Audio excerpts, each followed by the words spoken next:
ఈరోజు మన వినకొండ నియోజకవర్గానికి నూజెల్ల మండలానికి ఇప్పుడే మన పులిహేందల పులి సింహం దిగుతుంది. అలాంటి ముఖ్యమంత్రి గారు, మా పేదల పాలట దేవుళ్ళ లాంటి ముఖ్యమంత్రి గారు ఈరోజు మా మండలానికి రావటం అంటే మా మహిళమ్మ తల్లులు కానీ మేమందరం కూడా పెద్ద ఎత్తున స్వాగతం పలుకుతున్నామంటే ఆయన చేసిన పనులు కావచ్చు, ఆయన చేసిన ఆలోచనలు కావచ్చు, ఇవన్నీ కూడా మరవలేని రేపు రానున్న రోజుల్లో కూడా ప్రతి పేదవాడు కూడా గర్వంగా మా ఎమ్మెల్యే ఉన్నాడు, మా ముఖ్యమంత్రి ఉన్నాడు చెప్పుకునే విధంగా బ్రహ్మాండంగా ఈరోజు మా ముఖ్యమంత్రి వస్తున్నానంటే మేమందరం కూడా ఇంత పెద్ద ఎత్తున స్వాగతం పలుకుతున్నామంటే ఈరోజు మా ఇక్కడ పలనాడు జిల్లా చూసుకుంటే చరిత్రలో రికార్డులు బద్దలు కొట్టాడు. ఏ ఊరు కూడా బీసీ క్యాండిడేట్కి ఒక ఎంపీగా ఇచ్చిన దాఖలాలు చరిత్రలో లేవు. ఈరోజు మా అనిల్ కుమార్ అనే యాదవ్ని ఒక బీసీ క్యాండిడేట్కి ఎంపీగా ఇచ్చి ఈరోజు పెద్ద ఎత్తున ఆయన చేశాడంటే అలాంటి నాయకుడిని ఎలా మర్చిపోతారు మా పేదవాళ్ళు. జిల్లాలో ఓట్లేయాలంటే వాళ్ళు ప్రేమతోనే వేయాలి, రౌడీ రాజకీయం చేస్తే ఎవరైనా చెప్తున్నారు బయట. రౌడీ రాజ్యం అనేది ఒక చంద్రబాబు నాయుడికే తగు, కానీ ఎక్కడ కూడా మా బీసీలు కానీ, మా ఓసీలు కానీ, మా ఎస్సీలు కానీ, మా మైనార్టీలు కానీ ఎక్కడ కూడా స్వచ్ఛంగా ఓటేసేంతవరకు కూడా ఓటేసామని కూడా చెప్పరు. ఆ దుర్మార్గులు మేము గెలుస్తున్నామంటారు, మేము రేపు పొద్దున్న ప్రమాణ స్వీకారం అంటారు. అలాంటి దుర్మార్గులు కానీ మా ఎక్కడ బెదిరింపులు లేవు. మా ఎంపీ గారు అమ్మ ఓటేయండి, అన్న ఓటేయండి అనే మాటే కానీ వాళ్ళు చూస్తే రకరకాల మాటలు మాట్లాడుతున్నారు, కానీ ఎక్కడ కూడా మేము బెదిరింపు రాజకీయాలు ఉండవు. మా ఓటు సైలెంట్ ఓటు. వాళ్ళు ఒక అనకూడదు కానీ వాళ్ళ మాటలు చూస్తే దుర్మార్గమైన మాటలు చూస్తే టీ కొట్ల దగ్గర, బస్ స్టాండ్ దగ్గర 500 కూలిచ్చి ఒక్కొక్కరికి ఆ 500 కూలి వాళ్ళ చేత చంద్రబాబు నాయుడు గారు వస్తున్నాడు. ఏం చేస్తే పనికి మళ్ళీ వస్తారు చెప్పండి. ఎవరికైనా న్యాయం చేసిన చంద్రబాబు అనే అతను, ఈడ జీబీఎస్ ఆంజల్ అనే అతను కనీసం 10 సంవత్సరాలు చేస్తే ఒక సుక్క నీళ్ళు చేతగానే అడుగుతున్నాం. అలాంటి వాటికి ఎందుకు ఓట్లేస్తారు?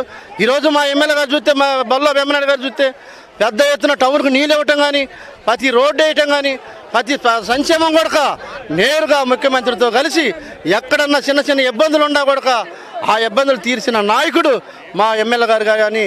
అలాంటి ఇప్పుడు ఈ మధ్యకాలంలో ఒక లంబు జంబ్ అని చెప్పి మక్కెన మల్లికార్జున ఎత్తి ఈ జీబీఎస్ ఆంజల్ గారు ఇద్దరు కూడా పెద్ద ముసుగేసుకొని వస్తున్నారు. ఆ ముసుగులో మాయమాటలు చెప్పి, అబద్ధాలు చెప్పి ప్రతి ఊర్లో కూడా రెచ్చగొట్టి గొడవలు పెట్టుకొని ఏదో పేదవాళ్ళని బెదిరియాలని చూస్తున్నారు. ఏ పేదవాడు బెదురుతాడు?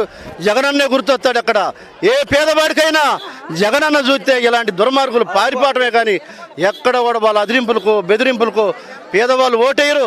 రేపు అనిల్ కుమార్ గారినే మీకు ఉదాహరణ చూద్దరు కానీ 3 లక్షలతో గెలవబోతున్నాడు.